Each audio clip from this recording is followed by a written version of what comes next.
Pag-usapan natin ngayon ang isang napakadramatikong kwento mula sa Genesis.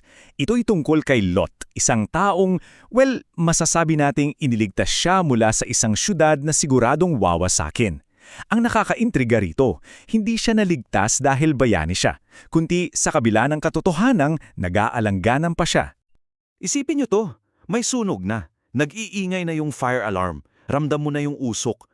Pero, sa halip na tumakbo, para kang napako sa kinatatayuan mo. Hindi ka makagalaw. Ganyan mismo yung tensyon sa kwento ni Lot. Yung kakaibang paralysis sa gitna ng isang matinding panganib. Okay, unang bahagi. Isang babalang binaliwala. So pasukin natin ang siyudad ng Sodoma. Dito mismo sa lugar na to, may dumating na dalawang anghel. Ang dala nila, isang napaka-urgent na babala galing sa Diyos. Isang babala na tungkol sa buhay at kamatayan. Tingnan nyo yung pagkakaiba. Sa isang banda, yung mga anghel, seryosong-seryoso, wawasakin na to ng Diyos. Pero yung mga manugang ni Lot, ang tingin nila, nagloloko lang ang biyena nila.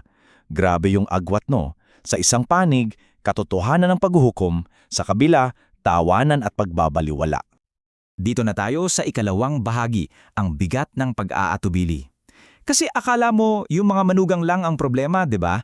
Pero ang nakakagulat, hindi lang sila yung hindi kumilos, maging si Lot mismo, natigilan. Ito yung tanong na mahirap intindihin, di ba? Bakit?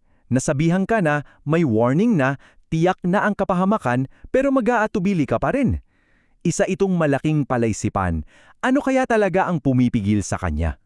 Alam nyo, sa pagsusuri sa original na teksto, may isang parirala doon na parang susi sa lahat. Sa isang Koreanong theological source, dinedestaka nila yung roti jichehame o lot i jichehamae. Ang simpleng kahulugan, ngunit nag-atubili si Lot. Yun lang. Pero sa mga salitang yon, ramdam mo na yung matinding laban sa loob ng puso niya. So ano ba talaga itong bigat na humihila kay Lot pababa? Hindi to literal na kadena. Siyempre, ito yung bigat ng comfort zone, yung kinasanayan mo na, yung ganda ng buhay sa syudad, yung lahat ng naipundar mong ari-arian, yung status mo sa lipunan. Lahat yon parang naging mas mabigat kaysa sa mismong buhay niya. At dito sa puntong ito, kung kailang parang sumusuko na ang tao, dito naman papasok ang ikatlong bahagi. Kinaladkad patungo sa kaligtasan. Biglang-bigla, nagbago ang takbo ng kwento. Pansinin niyo to, hindi na naghintay ang Diyos. Hindi na sila nakiusap kay Lot na, please, magdesisyon ka na. Hindi. Ang ginawa ng mga anghel, hinawakan siya sa kamay, pati ang pamilya niya, at literal na kinaladkad palabas. Ang kaligtasan niya ay hindi isang desisyon na ginawa niya, kundi isang aksyon na ginawa para sa kanya. At bakit ito ginawa? Simple lang ang sagot. Pakinggan niyong mabuti. Sapagkat nahabag sa kanya ang Panginoon. Ito yung pinakapuso ng buong kwento. Iniligtas si Lot hindi dahil magaling siya, hindi dahil karapat-dapat siya, kundi dahil lang maawalin ng Diyos. Period. Okay, akalain mo tapos na ang drama, no? Pero hindi pa, dito tayo sa ikaapat na bahagi na medyo nakakaloka, nakikipagtawaran sa biyaya.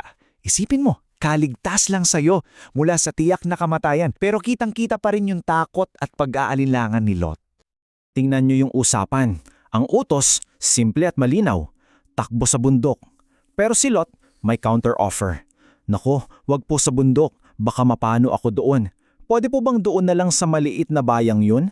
Nakikipagnegosasyon pa siya sa Diyos, dala ng sobrang takot.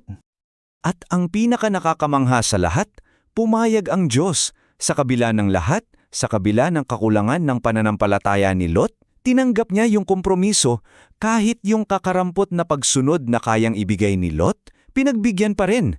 Ganyang kalaki ang pasyensya ng Diyos. So, para saan ba ang lahat ng ito? Ano ngayon ang punto para sa atin? Dito na tayo sa huling bahagi. Mga aral mula sa isang may kapintasang pagtakas. Ano ba ang itinuturo ng kwentong ito tungkol sa pananampalataya? Well, makikita natin dito yung dalawang magkaibang klase ng pananampalataya. Una, yung kay Lot, pananampalatayang nakafocus lang sa sarili. Survival mode, gagawin lang yung pinakaminimum para makaligtas. Pangalawa, yung kay Abraham, na nauna nang nakiusap sa Diyos para sa buong syudad. Pananampalatayang iniisip ang kapwa, matapang at nagtitiwala.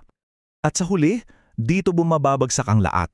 Ang kwento ni Lot ay isang malinaw na larawan na ang kaligtasan natin ay hindi dahil sa sarili nating galing o lakas. Ito ay isang regalo.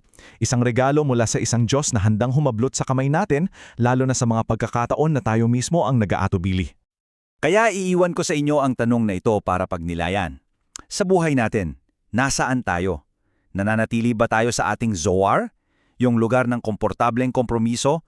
Yung pwede na to?